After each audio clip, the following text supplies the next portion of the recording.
গরমে তো সবারই জান অস্থির। বিল্লুদের জন্য এরকম খালি বোতলে করে বরফ করছে, পানি রেখে রেখে বরফ হচ্ছে। এরপরে সেগুলো একটা পাতিলে বা বালতির ভিতরে পানি দিয়ে এরপর সেই বরফের বোতলগুলো বসিয়ে দিচ্ছে। এতে করে একটা ঠান্ডা বাতাস বের হচ্ছে, বারবার করতে হচ্ছে। ওই ঠান্ডা বাতাসটা ঘরের বাতাসের সাথে মিশে ঘরের বাতাসটাকে একটু ঠান্ডা করছে, বিল্লুদের একটু আরাম লাগছে।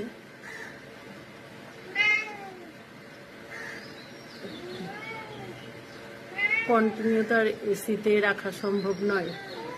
কারেন্টের বিল এসে যাচ্ছে 15,000 টাকা।